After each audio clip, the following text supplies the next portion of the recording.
Assalamualaikum warahmatullahi wabarakatuh. Salam sejahtera untuk kita semua. Kembali di channel YouTube saya. Hari ini saya akan membahas materi tentang program dan bahasa pemrograman. Perbedaan antara program dan bahasa pemrograman itu seperti apa? Ini intisari dari materi pertemuan ini yang nantinya akan saya bahas. Di materi pertemuan sebelumnya sudah saya bahas tentang algoritma, konsep dari algoritma. Berikutnya untuk struktur penulisan algoritma bisa menggunakan tiga jenis. Yang pertama kita bisa menggunakan natural language, yang kedua kita bisa menggunakan pseudocode, yang ketiga kita bisa menggunakan flowchart. Nah, setelah kita buat algoritmanya, baru nanti kita bisa mengaplikasikan permasalahan yang ada di sekitar kita dengan bantuan bahasa pemrograman. Untuk materi pembahasan di materi pertemuan ini ada beberapa pembahasan yang nantinya akan saya bahas. Yang pertama saya akan bahas tentang program, apa itu program. Selanjutnya saya akan bahas tentang pemrograman. Berikutnya tentang bahasa pemrograman. Baru nanti saya akan fokus ke salah satu bahasa pemrograman yang ada di sekitar kita, yaitu bahasa pemrograman C. Dalam hal ini saya akan menggunakan bahasa pemrograman C++. Oke, tentang program itu apa? Kalau berbicara tentang program pada prinsipnya adalah algoritma yang ditulis di komputer. Itulah yang disebut dengan program. Tentunya algoritma di sini sudah melewati tahapan-tahapan sebelumnya. Jadi tidak semerta-merta masalah yang ada di sekitar kita bisa langsung kita implementasikan ke dalam komputer. Butuh algoritma yang perlu kita definisikan terlebih dahulu, baru nanti kita aplikasikan ke dalam komputer itu sendiri. Program merupakan kumpulan instruksi tersendiri atau gampangnya disebut dengan source code yang dibuat oleh programmer. Jadi program itu sendiri merupakan kumpulan dari instruksi atau gampangnya disebut dengan source code. Program adalah kumpulan dari algoritma-algoritma yang ditulis dengan bahasa pemrograman. Oke, baik menggunakan bahasa pemrograman A atau bahasa pemrograman B atau bahasa pemrograman yang lainnya. Jadi algoritma yang ditulis dengan bahasa pemrograman itulah yang disebut dengan program. Selanjutnya ada konsep tentang pemrograman. Kalau tadi kita sudah bahas tentang program itu sendiri merupakan kumpulan algoritma yang ditulis dengan bahasa pemrograman, sedangkan pemrograman merupakan prosesnya. Proses saat membuat, memperbaiki, dan memelihara suatu program komputer. Itu yang disebut dengan pemrograman. Jadi ada saatnya pada waktu kita membuat source code, pada waktu nanti dites di running, ada kalanya error tuh. Makanya atau yang biasa disebut dengan bug, makanya perlu kita perbaiki. Jadi mudahnya pemrograman adalah prosesnya. Selanjutnya ada konsep tentang bahasa pemrograman. Bahasa pemrograman itu apa? Bahasa komputer yang digunakan oleh programmer atau orang yang membuat aplikasi. Sama seperti manusia, komputer juga memiliki yang namanya bahasa. Jadi kalau ingin komunikasi dengan komputer, tentunya kita harus paham bahasa yang digunakan di komputer itu sendiri. Contoh, jika kita ingin berbicara dengan orang Jepang, maka kita harus menggunakan bahasa Jepang, atau kita harus paham, atau kita harus bisa menggunakan bahasa Jepang, atau kalau enggak menggunakan bahasa Inggris. Begitu pula dengan komputer. Oke, demikian juga dengan komputer. Jika kita ingin berkomunikasi dengan komputer, memberikan instruksi kepada komputer, maka kita bisa menggunakan bahasa pemrograman. Ada banyak sekali bahasa pemrograman yang ada di sekitar kita. Contoh bahasa pemrograman C, ada bahasa pemrograman C++, ada C#, ada bahasa pemrograman Java, ada R, ada Python, ada Pascal, ada bahasa pemrograman VB, ada bahasa pemrograman web, dan yang lain-lainnya. Oke, tentang bahasa pemrograman dibagi menjadi dua. Ada bahasa pemrograman tingkat tinggi atau yang biasa disebut dengan high level language. Selanjutnya yang kedua, bahasa pemrograman tingkat rendah. Perbedaannya di mana? Kalau bahasa pemrograman tingkat tinggi, bahasa pemrograman yang berorientasi kepada bahasa manusia. Gampangnya hampir mirip dengan bahasa yang digunakan oleh manusia. Gampangnya seperti itu. Program yang dibuat dengan menggunakan bahasa pemrograman yang mudah difahami oleh manusia. Biasanya ada beberapa source code atau sintak yang menggunakan bahasa Inggris. Contohnya, kalau jika nanti di bahasa pemrograman menggunakan if. Kalau perulangan contohnya bisa menggunakan for atau while dan yang lain-lainnya. Contoh bahasa pemrograman tingkat tinggi, contohnya bahasa pemrograman C, C++, C#, bahasa basic, PHP, contohnya ini bahasa pemrograman web ya. Selanjutnya bahasa pemrograman VB, selanjutnya sekarang ada VB.NET, selanjutnya ada bahasa pemrograman Java. Ada juga bahasa pemrograman Python sekarang yang lumayan banyak digeluti. Selanjutnya ada bahasa pemrograman low level language. Bahasa pemrograman yang berorientasi kepada mesin, lebih fokus ke bahasa mesin. Bahasa ini hanya menggunakan kode biner, hanya mengenal bilangan 0 dan 1. Atau suatu kode sederhana untuk menggantikan kode-kode tertentu dalam sistem biner. Contoh, ada kode ASCII yang merepresentasikan karakter ke dalam biner. Ini contoh dari bahasa low level language atau bahasa pemrograman low level language. Contoh bahasanya adalah bahasa mesin atau bahasa assembly. Oke, ini contoh beberapa bahasa pemrograman yang ada di sekitar kita yang lumayan banyak digunakan. Contoh, saya ambil di Juli 2021 ya. Bahasa pemrograman yang lumayan banyak digunakan, yang pertama bahasa C. Bahasa C, selanjutnya yang keempat ada bahasa C++, ada bahasa C#. Yang kedua ada Java, selanjutnya yang ketiga ada Python. Kenapa C di sini banyak mendominasi? Karena salah satunya untuk pemrograman awal atau programmer awal memang sangat disarankan menggunakan bahasa pemrograman seperti ini. Atau nanti bisa menggunakan Python ataupun bisa menggunakan C atau C# atau C++. Oke, selanjutnya ini contohnya yang akan kita gunakan. Ada Visual Basic yang nantinya banyak digunakan terutama untuk pemrograman visual.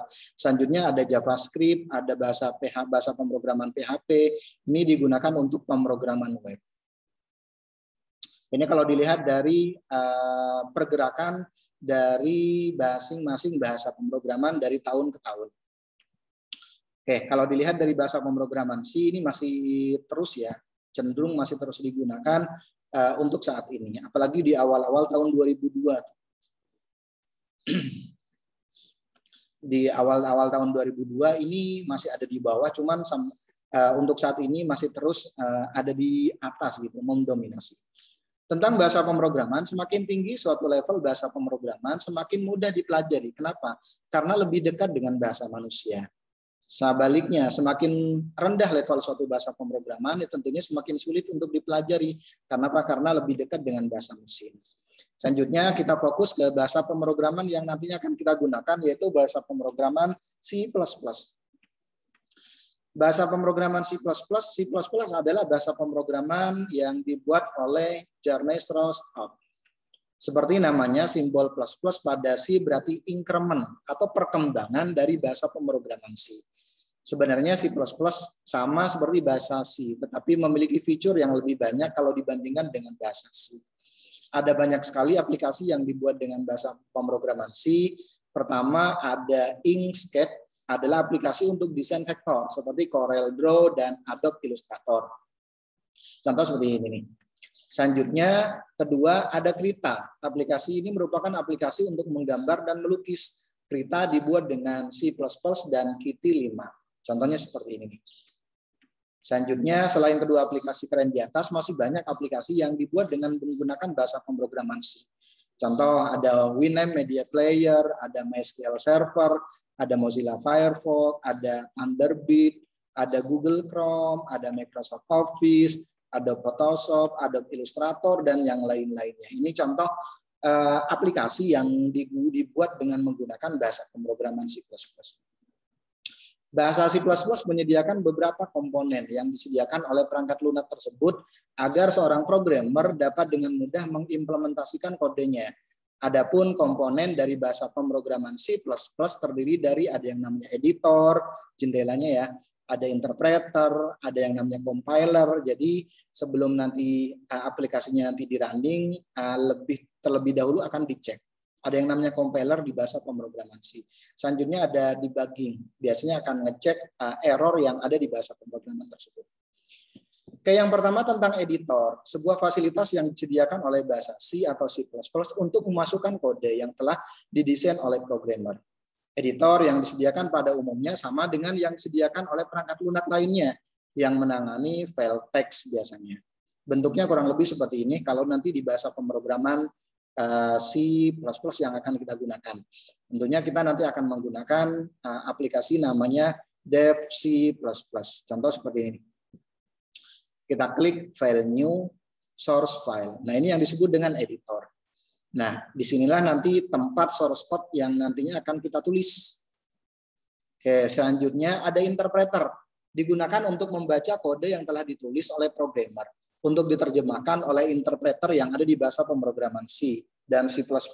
Sehingga sekumpulan source code yang telah ditulis dapat berjalan sesuai dengan sintak yang telah ditentukan oleh bahasa pemrograman C. Selanjutnya ada compiler. Tidak semua perangkat lunak bahasa pemrograman menyediakan compiler. Bahasa C menyediakan fasilitas ini. Compiler digunakan untuk mentranslator sekumpulan kode yang telah ditulis sesuai dengan sintaks yang telah ditentukan oleh bahasa C ke bentuk yang lainnya.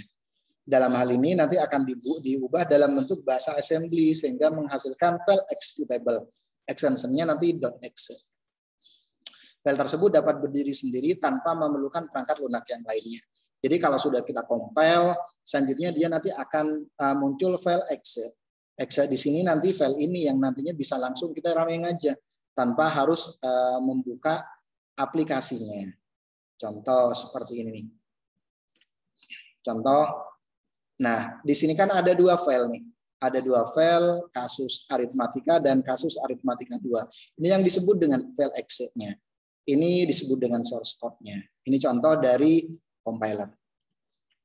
Selanjutnya debug, bahasa C menyediakan fasilitas debug yang dapat digunakan untuk menelusuri kode atau source code yang ditulis kalau memang nanti ada error. Kelebihan C dan bahasa pemrograman C banyak memiliki operator untuk mengolah atau manipulasi data. Bahasa C termasuk sebagai bahasa pemrograman terstruktur, sehingga program dapat lebih mudah dipahami dan dikembangkan. Selanjutnya kecepatan eksekusinya tinggi. Cuman ada kelemahannya. Banyak operator atau cara penulisan program kadang menimbulkan kebingungan oleh para pemakainya. Perlu adanya ketelitian dalam penulisan pemrograman dengan menggunakan bahasa C. Karena apa? Karena sifatnya sensitif. Huruf besar dan huruf kecil beda ya.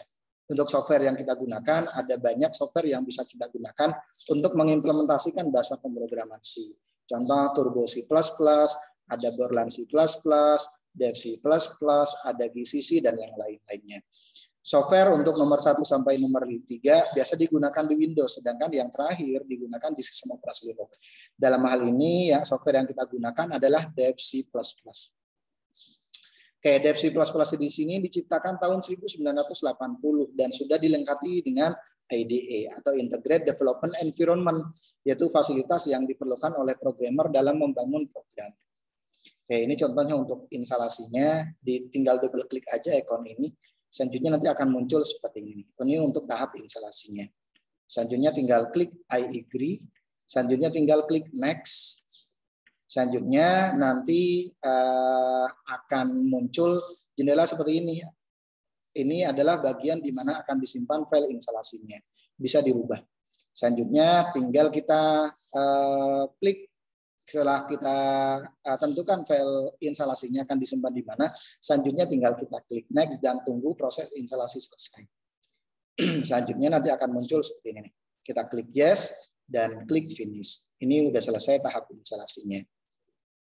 Oke, selanjutnya kemudian akan tampil seperti ini nih. Akan tampil untuk menentukan tema. Tinggal kalian sesuaikan aja.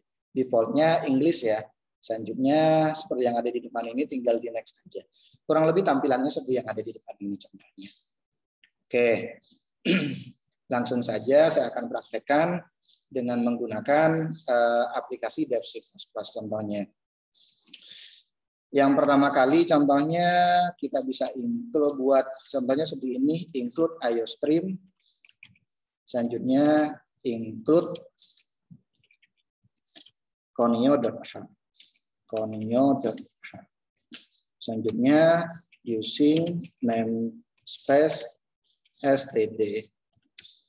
Selanjutnya integer main, buka kurung, tutup kurung. Selanjutnya buka kurung kurawal. Nah, ini untuk format awal dari bahasa pemrograman C. Format awal dari bahasa pemrograman C kurang lebih seperti ini nih. Selanjutnya kita tinggal tambahkan gets. Nah, kurang lebih seperti ini. Nah, ini kalaupun kita compile-nya seperti apa? Klik execute, selanjutnya compile. Nanti akan saya simpan di mana contohnya? Contohnya saya bikin folder baru, contohnya di C, selanjutnya saya buat folder baru dengan latihan dev C++, contohnya tes. Saya tes contohnya tes 1 contohnya, atau tes 2. Saya save. Oke, di sini nanti akan muncul akan muncul jendela kalau memang nanti ada error dan yang lain-lainnya. Akan diinfokan di sini. Oke, dengan seperti ini sebenarnya sudah tidak ada error. Sudah jadi tes2.exe. Ini yang otomatis terpisah dari bahasa pemrogramannya. Contoh selanjutnya, saya akan menampilkan contohnya, akan menampilkan cout. Untuk menampilkan kita bisa menggunakan perintah cout ya. Untuk menampilkan sesuatu kita bisa menggunakan perintah cout. Jangan lupa titik koma. Contohnya selamat datang. Oke, kita simpan. Selanjutnya kita compile, execute compile. Nggak ada error. Selanjutnya kita coba running, execute run. Setelah kita compile, baru kita running. Oke, nanti hasilnya kurang lebih seperti ini. Nah, ini file exe-nya nih. Oke, ini kurang lebih hasilnya. Oke, sekarang kita belajar kalau seumpamanya ada error itu seperti apa. Kalau ada error nanti kurang lebih seperti ini. Contoh, saya salah di akhir statement saya nggak pakai titik koma. Pada saat saya compile, contohnya seperti ini, nanti akan muncul seperti ini nih. Jadi enaknya kalau belajar bahasa pemrograman, contoh seperti di C contohnya, nanti akan diinformasikan errornya ada di mana. Ini contohnya nih. Biasanya kalau belajar bahasa pemrograman C, errornya kalau nggak di baris yang diwarnain merah, satu baris di atasnya atau satu baris di bawahnya. Dan yang perlu kalian lihat adalah message atau pesan yang ada di bawahnya. Lihat message yang ada di bawahnya. Integer function, integer main. Kalau ini kan agak bingung nih. Nah, sekarang lihat di bawahnya. Error expected. Titik koma before get. Berarti kan kurang titik koma sebelum get. Nah, berarti di sininya kurang titik koma. Kita coba compile. Nah, kurang lebih seperti ini nih. Oke, kita contohnya hello Budi Prasetyo contohnya.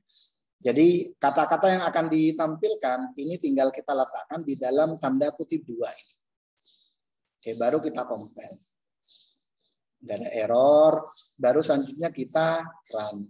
Nanti hasilnya kurang lebih seperti ini. Ini contohnya untuk melihat hasilnya. Jadi source code yang sampai ada 9 baris di sini yang akan ditampilkan ya cuman ini sih sebenarnya. Kalau kita contohnya hanya belajar tentang aplikasi untuk menampilkan saja seperti yang ada di latihan di pertemuan ini. Oke, demikian penjelasan dari materi pertemuan ini. Mohon maaf kalau ada kata-kata yang kurang berkenan. Saya akhiri. Assalamualaikum warahmatullahi wabarakatuh dan salam sehat untuk kita semuanya.